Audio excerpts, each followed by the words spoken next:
saiba quem é a sensação do karatê olímpico que tá de malas prontas pro MMA. Vamos falar sobre isso e outras notícias a seguir, como os planos da equipe de Islam Makhachev pro seu retorno ao UFC. Israel Adesanya versus Khamzat Chimaev na Arábia Saudita? Eu acho que é cilada, hein, Bino? E Jorge Masvidal vai pegar Nate Diaz mesmo no boxe? O Jesus das ruas se manifestou. Sim, tudo isso e mais um pouco aqui no MMA Meloto.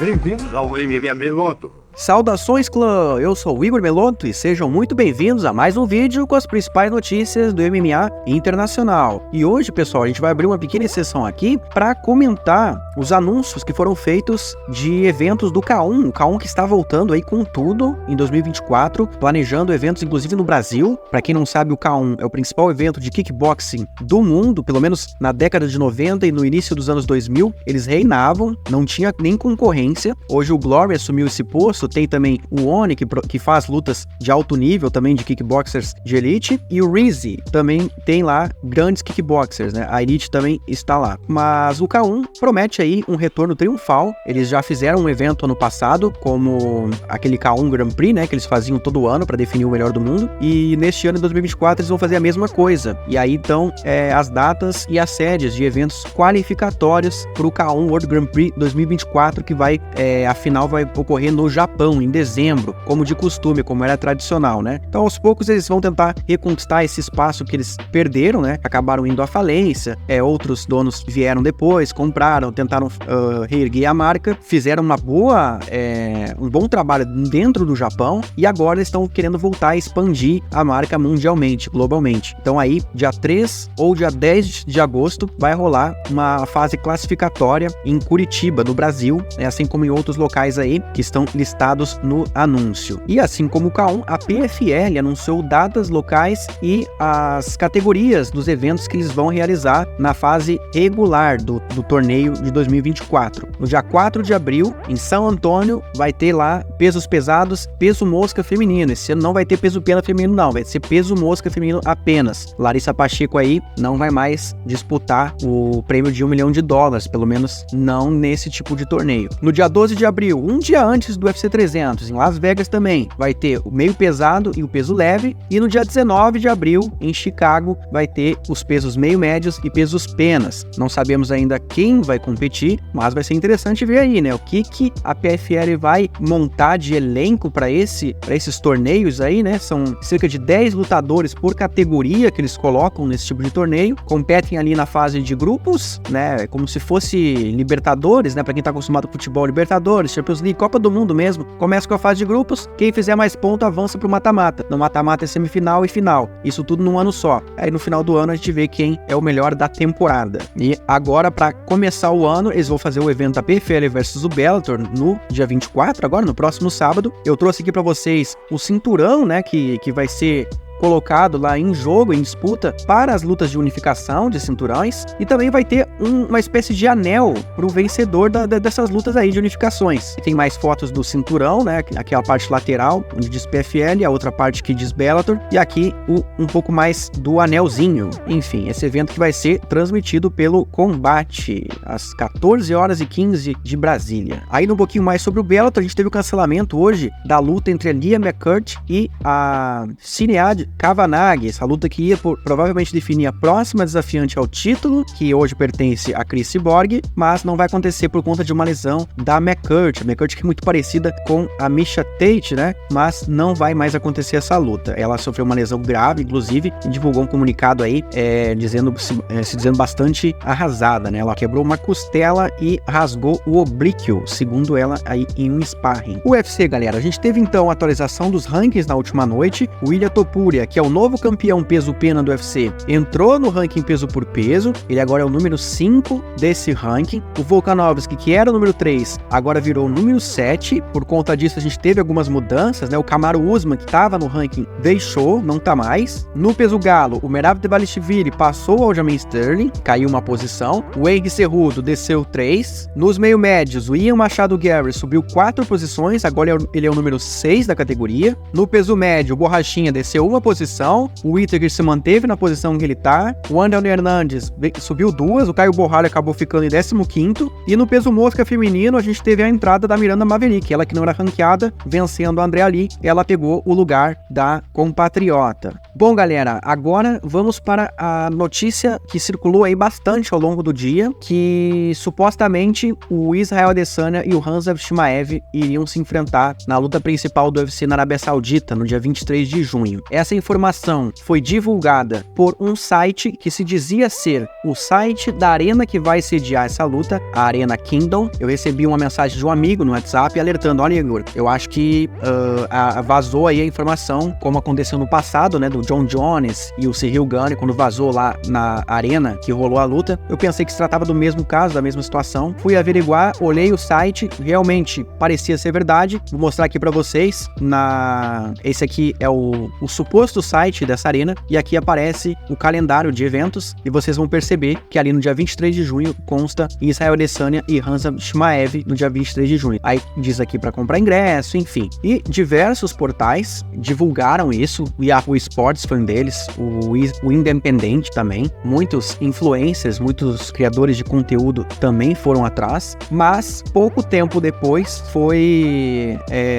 essa notícia acabou sendo desmascarada. Por quê? Porque tem outro site, que realmente é o verdadeiro site que representa essa arena, e lá no calendário deles não consta, ou seja, os ingressos pro evento do UFC na Arábia Saudita ainda nem estão à venda, né? Pelo menos o UFC, ele costuma anunciar essa venda de ingressos por meio de comunicados deles, né? E não o próprio local anunciar dessa maneira. E além disso, também os preços dos ingressos ali estavam muito caros, estava chegando coisas ali chegando a $50 mil. Então isso tudo aí tava muito estranho. Então o Dana White resolveu se pronunciar, atacando a mídia, inclusive atacando a imprensa, dizendo que a luta não vai acontecer, que isso era um fake, é um post fake. Toda a mídia do MMA que ajudou a circular essa notícia, que caiu, né, nesse clickbait, nessa fake news, são um problema do MMA, são absolutos palhaços. Aí ele falou ainda que se você ouviu isso da mídia do MMA e não deles, é porque provavelmente é uma besteira, né? Não vou dizer aqui o palavrão que ele disse. Mais tarde ele até chegou a comentar uma outra notícia que o site do MMA Junk disse, lá do Henry Cejudo, e ele falou: olha, mais um clickbait aí, enfim, mandou a mídia aí pra aquele lugar, e depois ainda criticou bastante o site do Yahoo Sports, né, por também ter espalhado essa fake news de Adesanya versus Chimaev. E bom, galera, eu também tenho aqui uma coisa pra dizer. Eu concordo com o Dana em um ponto, que a mídia tem uma certa culpa, sim, em espalhar essas fake news sem checar antes, né, ou então não tendo checado completamente. Assumo a minha culpa também, peço desculpas. Não tô acostumado a lidar com aquele tipo de site, não tô familiarizado com aquilo, um site russo aí, mas os principais culpados são quem abriu essa venda de ingressos nesse site aí, porque ao que parece são golpistas. Então o alvo do ataque deveria ser principalmente eles. E o Dana, que tá atacando a imprensa, também não me surpreende, né? Somos nós que muitas vezes desmentimos as mentiras que ele pratica, tal como a lesão do Islam Makhachev, né, que ele andou dizendo aí que foi o motivo da luta contra o Charles Oliveira não acontecer. Então, não dá também para acreditar 100% no que o senhor fala, né, senhor Dana White? Todo mundo tem um dia de trabalho ruim. Hoje foi o meu dia de trabalho ruim, mas acontece com todo mundo. Até o senhor mesmo, na coletiva de imprensa, assumiu que o card do UFC 297, aquele no Canadá, foi uma M. Então, não vamos dizer que o senhor é o problema do UFC. Muito pelo contrário. O senhor é um cara que fez muito pelo esporte e a gente tem que reconhecer isso. Mas não podemos destruir ou queimar, né, a reputação de sites, de veículos de imprensa, jornalistas que trabalham seriamente por erros pontuais, né? Isso tá sujeito a todo mundo, em quase todas as profissões, a acontecer. Beleza? Vamos seguindo o barco aqui. A gente também teve hoje o Floyd Mayweather criticando o Manny Pacquiao por anunciar prematuramente a revanche entre eles. O Pacquiao aqui no Rising, que é um evento de MMA, mas também faz lutas ali às vezes com regras diferentes, já fez lutas de boxe, já fez lutas de kickbox, kickboxing, lutas de 3 contra 1, enfim, eles têm vários tipos de duelos aí, e um deles que foi anunciado pelo Pacquiao agora no último evento de 2023 foi potencialmente ali a revanche com o Floyd Mayweather lá no Rising. E o Floyd disse, olha, que esse anúncio simplesmente custou pro Rising $4 milhões, por conta aí talvez de um acordo que era confidencial e vazou, e o Floyd disse que essa luta não tá ainda fechada, né, que estão em negociações. Na verdade, ele não quer dizer que tá e também não quer dizer que não tá. Então, vamos ter que aguardar aí em 2024. Uma outra luta que andou recentemente sendo anunciada, inclusive no boxe, foi Jorge Masvidal e Nate Diaz, né? E a princípio iria rolar em dezembro, e o Masvidal foi entrevistado pelo site Low Kick MMA, onde ele falou, né, sobre os planos dele no boxe para 2024, e ele realmente disse que quer sim lutar boxe 2024, mas não disse que tem nada fechado ainda. A princípio, essa luta contra o Nate não tá acertada, então também vamos ter que aguardar aí a confirmação disso. O Masvidal, nessa entrevista, disse também ter interesse em voltar para o UFC e fazer uma luta contra o Justin Gaethje pelo cinturão BMF. Ele que não teve a oportunidade de defender esse título, simplesmente passou pro Justin naquela luta lá entre o Poirier e o Gaethje, né? Agora sobre Michael Chandler, galera. O Michael ontem em um evento da WWE pegou o microfone e desafiou o Conor McGregor, dizendo que tá esperando por ele e que tem negócios inacabados aí com o Conor, né? Pediu pro Conor voltar de uma vez. É mais uma coisa, mais uma novela aí pra gente aguardar. Outra notícia aí que não vou dizer que foi desmentida, na verdade é que ainda não foi fechado. Tá vendo como não é fácil ser jornalista, galera? O Ilia Topuria disse que o irmão dele, o Alexandre, assinou com o UFC, mas segundo o repórter Carlos Legaspi, da ESPN Desportes, disse que a negociação, sim, começou há alguns meses e deve ser concluída em breve, mas ainda não está fechado, e que a estreia dele, que estava marcada para rolar na Arábia Saudita no dia 2 de março, deve rolar agora em junho. E falando em Ilia Topuria, olha só o que o Jamal Hill fez em sua bio do Instagram. Eu não sei se foi recentemente, mas tá lá, ele colocou 13-1, o cartel na verdade dele é 12-1, então ele aumentou o número de vitórias e colocou lá Undisputed UFC Light Heavyweight Champion of the World, né, o campeão dos meio pesados imbatível, né, do UFC. E o Poatan, que é o próximo adversário do Jamal Hill, solicitou ao Jailton Malhadinho para que ele ajudasse ele em um camp contra o Magomed Ankalaev, né, se essa luta fosse fechada. Essa informação foi revelada pelo Yuri Moura, né, treinador do Jailton, ao canal MMA Pride Brasil. E lembrando, galera, esse canalzinho aqui está sendo patrocinado pelo Esportes da Sorte. Sim, o principal site de apostas esportivas e entretenimento do Brasil. E eles não só estão apoiando este canal, eles também estão apoiando bastante o MMA. Não é à toa que criaram um esquadrão, um time de atletas, onde montaram uma academia lá com uma boa estrutura para eles competirem. E já estão aí 5-0, né, no MMA. Tá legal acompanhar essa jornada deles. Vou deixar o link aqui na descrição do vídeo desta academia, deste esquadrão, e também o link da Esportes da Sorte para vocês entrarem lá, fazendo aquela jogadinha de sempre, com responsabilidade, obviamente, e apenas para maiores de 18 anos. Beleza, pessoal? E bom, galera, Islam Makhachev, o treinador dele, o Javier Mendes, disse recentemente em uma entrevista ao Cassino Alpha que espera que o Islam defenda o cinturão dele no Madison Square Garden Arena, né? Esse evento aí que deve rolar no final do ano, ou pelo menos no segundo semestre, não tem notícia aí que vai rolar antes disso, mas o que chama atenção é que ele espera que o Islam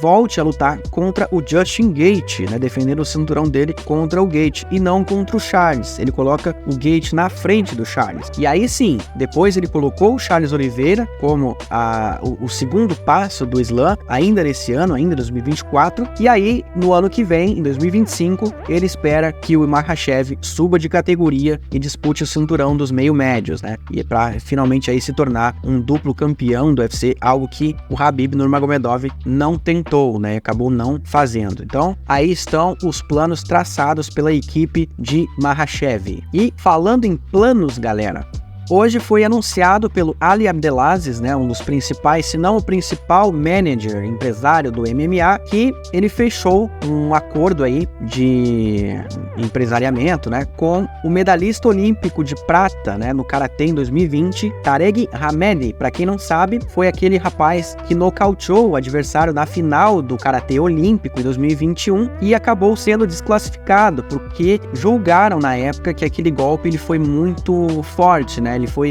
teve uma força excessiva, algo que era contra as regras. Mas foi muito polêmico porque muita gente achou também que o adversário foi de encontro ao golpe e aí acabou que aquilo ali que resultou no nocaute, enfim. E segundo o jornalista Damon Martin, o atleta que ainda vai competir agora nos Jogos de 2024 assinou um contrato com o Abdelaziz com planos aí de uma transição para o MMA. Então a gente deve ver esse atleta de 25 anos a recém migrar para o esporte, talvez ainda este ano, ou quem sabe em 2025 no máximo. Ele que aparenta ser um atleta muito bom, né, com uma movimentação muito bacana, algo típico dos karatecas, né, lembra um pouco até o Stephen Thompson, Michael Page, enfim, vamos ficar no aguardo aí. Ele que compete atualmente na categoria acima de 84 quilos, mas nas últimas Olimpíadas ele estava na categoria acima de 75, então ele deve lutar no peso médio. Categoria hoje tem Dricus du Plessis como campeão do UFC. E se ele conquistar uma medalha olímpica agora em 2024, vai ser ao lado da Kayla Harrison, se eu não me engano, eu posso estar enganado aqui, mas o único homem com 2 medalhas olímpicas a competir no UFC. Vai ser interessante. Chegamos ao fim de mais um vídeo e se você ficou até o final, comente, jardine aqui embaixo. Não se esqueça de curtir, comentar, compartilhar o vídeo, se inscrever no canal, ativar o sininho de notificações. E se você não ficou até o final, esse ninja das Arábia aí nem vai migrar para MMA nada, só em 2030 e ainda vai começar no Bellator. É isso aí, pode escrever. MMA Meloto, eles fazem história e eu te conto.